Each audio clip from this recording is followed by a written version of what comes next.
So many prospective clients ask me, do your audit reports contain severity ratings? And the answer is no, we have something much better. So when I say severity ratings, what I'm referring to are designations such as high, medium, or low, or we could have something like urgent, critical, or important. And there can be other levels to this. But the point is that we have these different designations and we assign them to the issues in the audit report, and this helps clients prioritize the issues. Now, some accessibility audit reports have these. Accessible.org audit reports do not.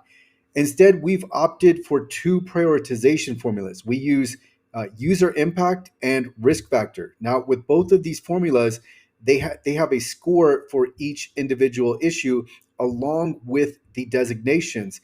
So we're going to look at that in a moment, but we have these two prioritization formulas, and they're inside our accessibility platform called Accessibility Tracker.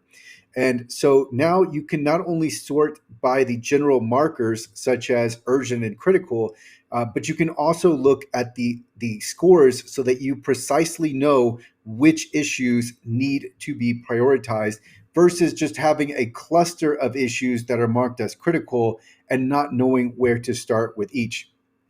So now we are looking at the accessibility tracker dashboard. Specifically, we've got an audit report transposed inside of accessibility tracker. So we've got all of these individual issues. And this is close to the audit report. It's got less details. The details for the individual issues are when you view the issue.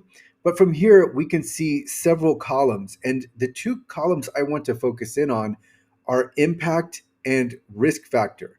So with user impact, we've got these different scores, and we can see we've got high, we've got high, we've got medium, and another medium high. And then we've got these different scores assigned to different issues. So the first issue has a score of 81, the second issue has a score of 82, the third issue has a score of 75, and then we have 92, and so on.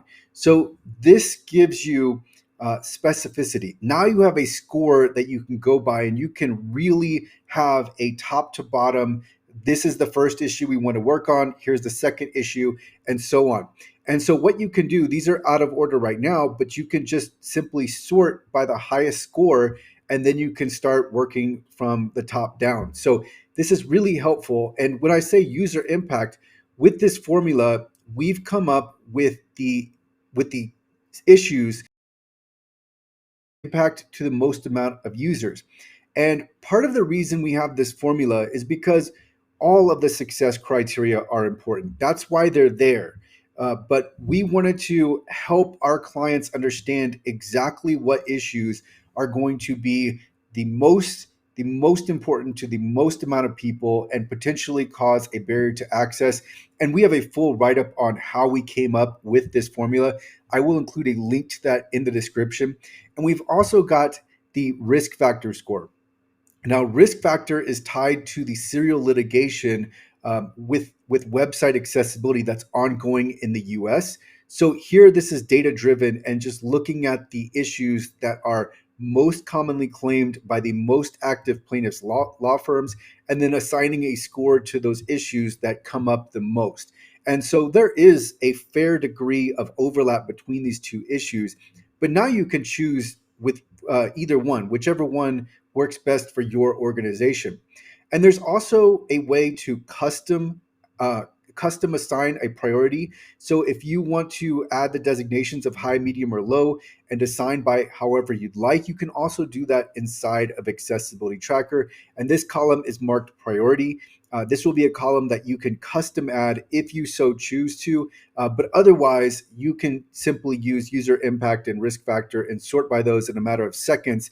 And that's really what clients are after. They're seeking a way that they can know, hey, exactly how do I prioritize these issues, because there are so many, and why are we going to work on the issues that aren't going to have as much impact when we can work on those issues that do have the most impact or the most risk associated with them? So as far as severity ratings, all you have to do is upload your audit report to Accessibility Tracker. Now you can sort and prioritize within seconds. and you can use two formulas where we put in a lot of thought into these formulas. And again, I will include how we came up with the formulas in the description. But that's going to do it for severity ratings. So this is one video in a series where we're going to look at frequently asked questions for accessibility audits. So I will include many more resources in the description for this video, and we will continue on with the next.